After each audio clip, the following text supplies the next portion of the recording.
Hey, welcome back. Today, we are diving headfirst into one of the biggest questions in investing right now. But instead of just giving you a simple answer, we're going to give you the actual toolkit that the pros use to figure it out for themselves. Let's get into it. You know the matchup, right? It's the old guard, the established market titan, versus the wild, new school digital challenger. But to get a real, meaningful answer, we've got to look past the headlines and the hype. And that's what this is all about. I'm going to walk you through the three main statistical tools that financial professionals use to compare pretty much any two assets, so you can see the whole picture, not just the price chart. Okay, first things first. Here's a little secret. Amateurs get obsessed with price charts. Professionals, they focus on returns. It sounds like a small thing, but trust me, this little shift in perspective changes everything. Okay, so here's a big idea. Returns are what we call scale-free. Think about it. A $10 jump on a $1,000 stock is tiny, right? But a $10 jump on a $20 stock? That's huge. Returns, which are just percentages, let us compare apples to apples. They become this universal language that lets us compare anything to anything, whether it's a stock index or a crypto coin. Okay, so we're focused on returns.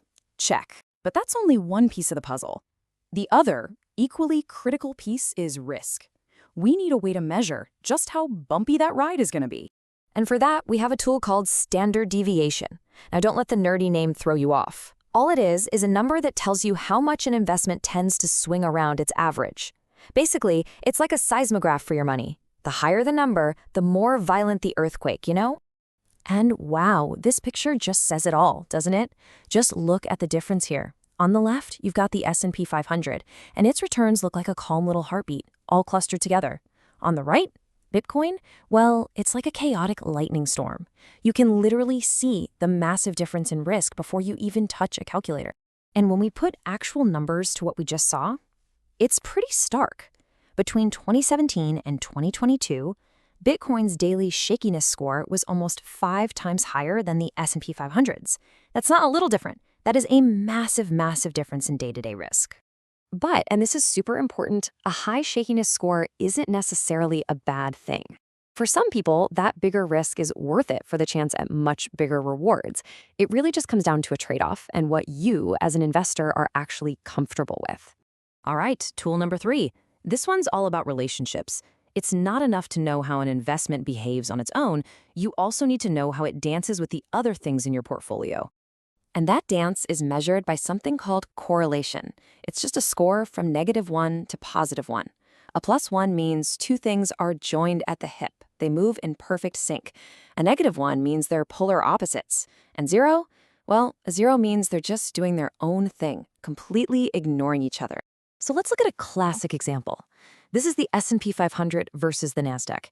You see how all those little dots are huddled together, making a pretty clear upward line? That's what high correlation looks like. When one zigs, the other almost always zigs with it. Okay, now, look at this. Totally different story, right? This is the S&P 500 versus Bitcoin. It's not a line, it's just a cloud of dots. It's chaos. This shows us that what the S&P 500 does on a Tuesday tells you next to nothing about what Bitcoin might do that same day. Okay, we've got our toolkit. We can measure returns, we can measure risk, and we can measure relationships.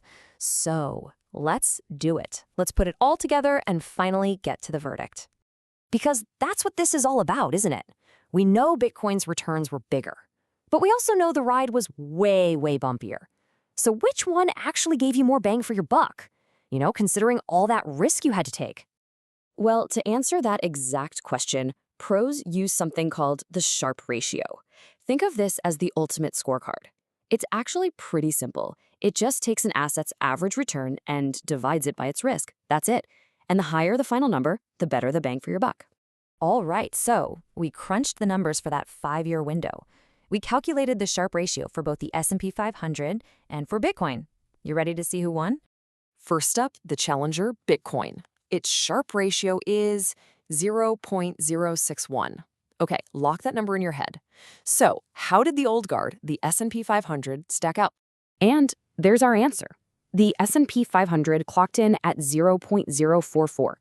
So, believe it or not, for this specific period, even with all that insane volatility, Bitcoin's returns were just so huge that it actually delivered a better risk-adjusted performance. Wow. But wait, just when you think it's over, there's a twist. Because the real pros, they always ask one more question. What if our ultimate scorecard has a blind spot? Think about it for a second. Remember how standard deviation measures all the shakiness, both the ups and the downs? But let me ask you, as an investor, are you ever scared when your investment suddenly shoots up? Heck no, you love that. That's the risk we actually want.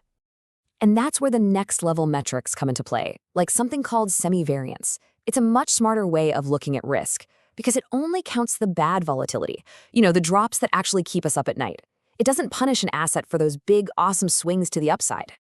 So let's recap the pro toolkit we've built today. First, we compare returns, not prices, always.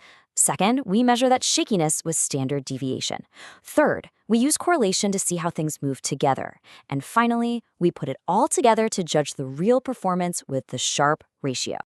And that really brings us to the final takeaway.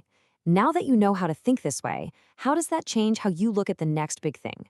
See, it's not about getting a simple buy this, not that answer. It's about understanding the questions you need to ask to make a smarter decision for yourself. Something to think about. Thanks for joining me.